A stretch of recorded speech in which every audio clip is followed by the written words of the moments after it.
হায় রে, এই কষ্ট কই রাখবো। এখন বাংলাদেশ আইসিসির সহযোগী দেশের কাছেও ম্যাচ হারছে, এই কষ্ট কিভাবে রাখবো। দেখুন, কালকে ম্যাচটা যখন শেষ করলাম তখন তার পর মনে হচ্ছিল যে বাংলাদেশ বুক ফুলিয়ে বলে যে আমরা বোলিং এ ভালো, আমরা আমাদের বোলিং লাইন আপটা খুবই ভালো, ব্যাটিং একটু দুর্বল। কিন্তু কালকে যেটা দেখা গেল যে আমাদের যে হতচ্ছাড়া বোলিং লাইন আপ, এই বোলিং লাইন আপটা কতটা খারাপ হইলে 2 ওভারে 29 রান লাগে শেষের 2 ওভারে, সেটাও আমরা সেভ করতে পারলাম না, ম্যাচটা তাও বাঁচাইতে পারলাম না। আইসিসির সহযোগী দেশে কাছে আমরা ম্যাচটা হেরে গেলাম 2 উইকেটে এবং 1 বল হাতে রেখে। দেখুন, এই ম্যাচটা বাংলাদেশ সহজে জিততে পারতো, কিছু চরম মানের ভুল এবং বাংলাদেশের বোলারদের ব্রেন অনুযায়ী বল না করার জন্য বাংলাদেশের বোলাররা ব্রেন খাটাতে পারেনি, এই জন্য ম্যাচটা হেরে গেছে। তা না হলে দেশের 2 ওভারে 29 রান, সেখান থেকে ম্যাচটা কিভাবে আরো আমিরাত জিতে নিল। টেলেন্ডার ব্যাটসম্যানদের কাছে কি উদুম পিটানিটা খেলো, এবং বিশেষ করে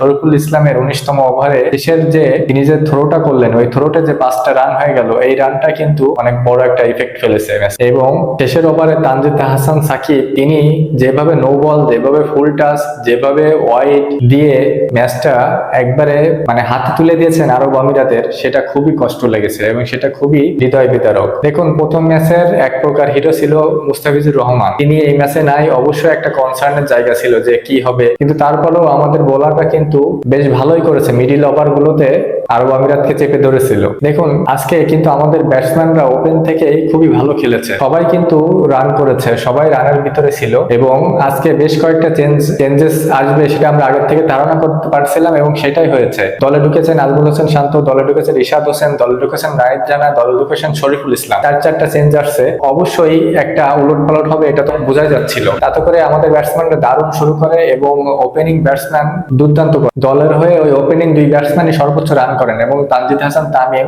তিনি 59 রান করেন, লিটন দাস 40 রান করেন এবং আমাদের পুঁজিস গিয়ে দাঁড়ায় সর্বসাকল্যে 205 রান, 6 রানের টার্গেট থাকে। এবং আরব আমিরাতও তাদেরও ওপেনিং ব্যাটসম্যানটা আরো দুর্দান্ত খেলেছে, কিন্তু আমাদের থেকে কিন্তু এক কাঠি উপরে ছিল, কিন্তু তারা 9 ওভার পর্যন্ত তো আমাদের থেকে একটু উপরেই তাদের রান রেট ছিল, কিন্তু তারপর থেকে আমরা উইকেট ফেলালাম এবং তারপর থেকে আমরা এক প্রকার চেপে ধরলাম এবং এই চাপটা আমাদের বিদ্যমান ছিল। এবং আমাদের দলের বিশেষ করে ভুগিয়েছে, আমরা ওদের 2-3টা সহজ ক্যাচ মিস করেছি এবং বিশেষ করে তাদের ক্যাপ্টেন ওয়াসিমের ওই যে ক্যাচটা রিশাদ হোসেনের বলে হৃদয় যে লং অফে ক্যাচটা মিস করলো, এটাও কিন্তু একটা বড় ইফেক্ট ফেলেছে ম্যাচে। এবং মোহাম্মদ ওয়াসিমের আউট হওয়ার পরে আমরা মনে হচ্ছিল যেন ম্যাচটা একবারে আমাদের গ্রিপে আছে, এবং তারপর আসিফ আলীর আউটের পরেই মনে হচ্ছিল যেন ম্যাচটা পুরোই আমাদেরকে ঠেলে এসেছে।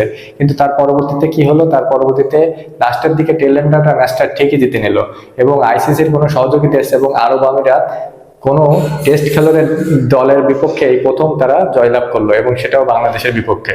এটা একটা লজ্জার হার, এটা একটা চরম অপমানের হার। দেখুন, সিবি এবং আইসিসির সমন্বয়ে যদি আরেকটা ম্যাচ বাড়ানো না যেত, তাহলে হয়তোবা আমরা সিরিজ জয়ের সুযোগও পেতাম না। তা না হলে হয়তোবা 1-1 সমতা নিয়েই বাংলাদেশকে পাকিস্তানে যেতে হতো। আরেকটা ম্যাচ বুধবার অনুষ্ঠিত হবে, সেই ম্যাচে যারা জিতবে তারাই সিরিজটা জয়লাভ করবে। কিন্তু সব থেকে কষ্ট এবং ব্যথার জায়গা হচ্ছে আমরা ম্যাচটা হেরে গেলাম এবং ম্যাচটা খুবই খারাপ অবস্থায় গিয়ে এবং আমাদের বোলারদের চরম মানের খামখেয়ালির কারণে আমরা ম্যাচটা হেরে গেলাম। অবশ্য লিটন কুমার দাস তিনি বলেছেন যে এটা ডিউ ফ্যাক্টর ছিল, এই জন্য ম্যাচটা হেরে গেছে। ডিউ ফ্যাক্টর থেকে বড় বিষয় হচ্ছে আমাদের বোলাররা ব্রেন অনুযায়ী বল করতে পারেনি, তা না হলে এই ম্যাচটা কখনোই হারে না। আপনার কাছে কি মনে হয় ম্যাচটা কোথায় আমরা হেরে গেলাম? অবশ্যই কমেন্টে জানাবেন এবং ভালো লাগলে লাইক, কমেন্ট, সাবস্ক্রাইব করে পাশে থাকবেন।